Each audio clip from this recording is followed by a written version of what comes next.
the world. Thank you for joining me for this week's edition of the SMIE Consulting Midweek Roundup. It's Wednesday, May 10th, and today we're coming to you live from the BMI Global Scholarship Forum in London, England.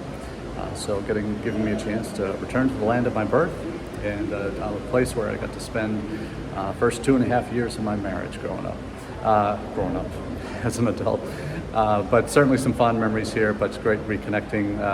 Having my wife and son over with me has been a real treat, but today was all about business. And this event, the BMI Global Scholarship Forum, brings together U.S. and other university representatives from around the world, actually 45 different countries, that make up the participants in the forum, both universities as well as scholarship agencies, both governmental, not-for-profit, foundations, quasi-governmental organizations. So this event is a seventh annual event, always here in London as a global summit. BMI also does 2 of these in regions around the world. First in South America for the Latin American region, typically in Colombia. It's coming up, I think, in October or September, and then again in the Middle East, in the Gulf, typically. So what we do at this event, 2 days of meetings, and in the meetings we have basically, it's not speed dating, but these are scholarship agencies and having various levels and numbers and amounts of scholarship that they give each year. And typically with the group that we have assembled here, and I'll just do a quick pan round so you can see the entire room. There's a room with 63 tables for the scholarship agencies that are the main folks that are sitting at the tables, and then we have a number of universities that, as I mentioned, from about 47 university representatives from the U.S., Canada, the UK, obviously. There's a couple Australian institution representatives here, and some other universities, Hong Kong, a couple others that are present for the event. So the conversations range anything from finding out about each other's organizations, talking about our main academic programs on the institutional side, what current scholarships you have. So for some of these organizations, particularly the ones from Latin America that are here, Futuro, some foundations from different countries in Mexico, some private associations that are specific in, for example, Juventud SGTO, which I find out is specifically for the youth of Guanajuato in Mexico.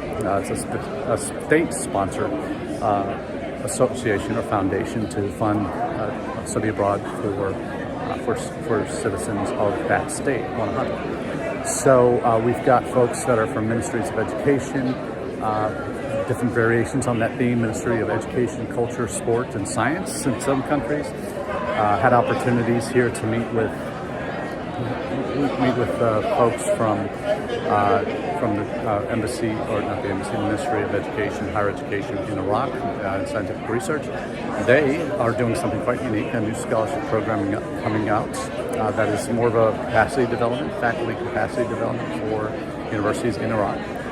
They have a number of doctoral programs that they're seeking, and they're asking various representatives that they've had meetings with to see if they'd be interested in this and receiving these applicants, or these basically current faculty members at Iraqi universities to come over to do doctoral programs and build capacity for their nation and their institutions. So they are hosting an event in December in Iraq at the American University of Baghdad, and they will be having this event somewhere in the middle of December, and those institutions that will be participating in this be asked to come and sign agreements at this event in Baghdad. So who knows if that might be a trip into everybody's future.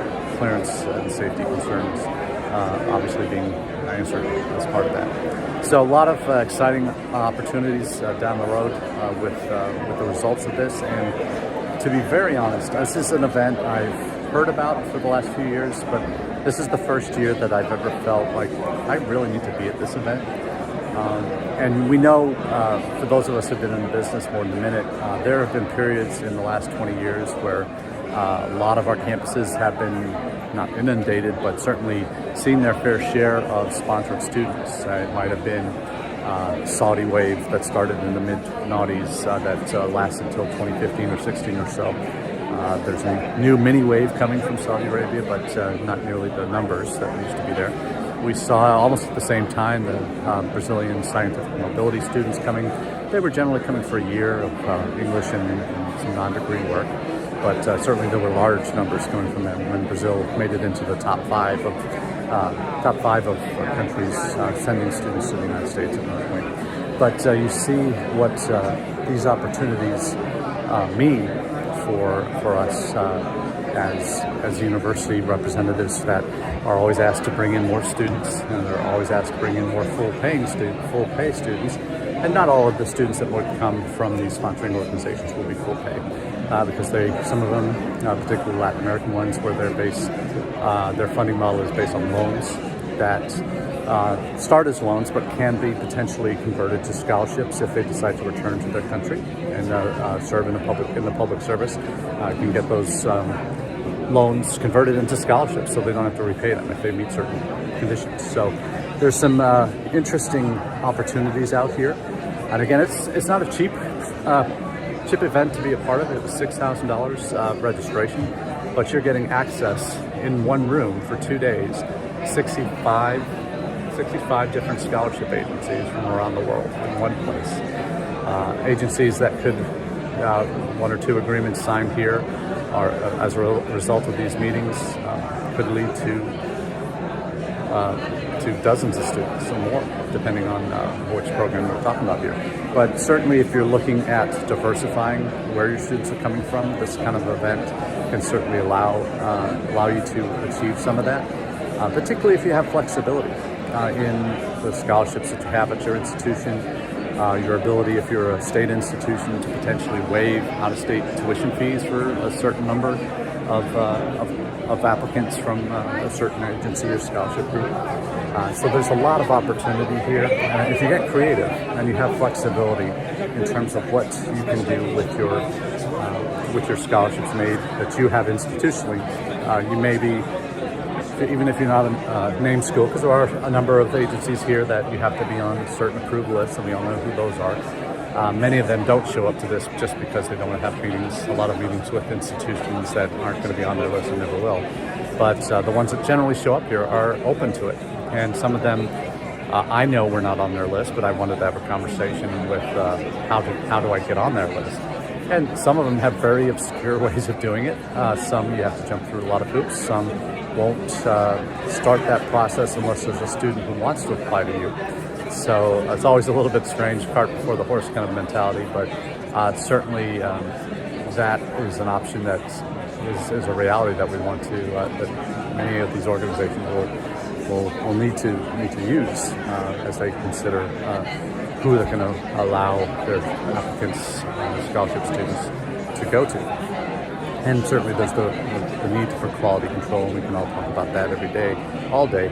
But in terms of some of these organizations are new to the sponsored student game, and are really understanding that institutions that come to this generally, they're accredited, they're fully recognized, they're in the right ballpark in terms of who they are and what they represent. So typically that's not kind of problems, but some who report back to senior leaders in their countries that have to justify why they work with certain partners and not others. So very interesting thoughts going on here, and certainly a lot of different formats that agreements can take place in. Many of the agencies will have their own MOUs that they want us to work with. Some are more flexible and will let us kind of use our template as we move forward in any potential agreements. So I think a lot of us here today are finding, in terms of people that are coming new to this event, are finding this to be one of the more productive uses of our 2 days of our time. And certainly I would be in that category. There's just so many opportunities down the pipe that want to follow up, and in the end, events like this live or die by how well and how quickly and how thoroughly you follow up. Because I met with 20 plus, close to 30 people after one-on-ones outside of the individual scheduled times. So my success here and my willingness and ability to come back next week or next year is going to be dependent on how some of these agreements turn out. So, and whether there's it's all talk or if there's some action behind it. So this is what our goal will be in the coming weeks and months as we work towards some of these future conferences. Here I also have the opportunity to, because of our focus at UNLV is on expanding our relationships in Latin America. There's a number of Latin American and Caribbean foundations and quasi-governmental groups here in attending that I had a chance to speak with and also promote the CAIE conference and encourage them to come and visit campus in Las Vegas. That event, the CAIE conference, and for my U.S. colleagues too, be at that conference. You're missing out if you don't go. This is something that we really look forward to, being a host for this event. The first time the CAIE will be in the United States. We're going to be hosting this November in Las Vegas. So it's an important time for our institution, kind of what I'm calling to our friends, our coming out party to Latin America, to the region and to the Americas in terms of our desire to expand partnerships across the Americas and encourage, as I've been speaking with these agencies today, more of them to participate in that event because they'll be connecting with universities throughout the Americas, Canada to Chile, and everywhere in between. So it's to everyone's advantage if we can really expand the participants at that event in November in Las Vegas, November 6th, 7th, and 8th. If you'd like to find out more about that, please let me know. But for now, that's all we have for you, and wanted to share just the excitement in this room. Frankly, very, very productive conversations and some things I certainly wasn't expecting to hear from some of the groups I met with, and in terms of what they allow, what they don't allow, what they're, how you get on the list and that type of thing. But certainly, it's an event I'll be back at, and I had a chance to speak with Samir Zaveri, who's the CEO of BMI, and BMI and you might know Times Higher Ed have recently joined forces and adding weight to who they can bring to the table for these kind of events. So it's quite a not consummation, but conflagration. No, not conflagration. It's quite a unique arrangement between those two organizations, and certainly one that I think BMI obviously has huge presence in the physical fair world and has been in that space for a number of years. If you haven't heard Samir's edition of Destiny Benders with Girish and Jessica, I definitely recommend you checking that one out. That was a really great episode, learning about his story, learning about how he came to lead BMI and the different paths that the company's gone down over the last few years.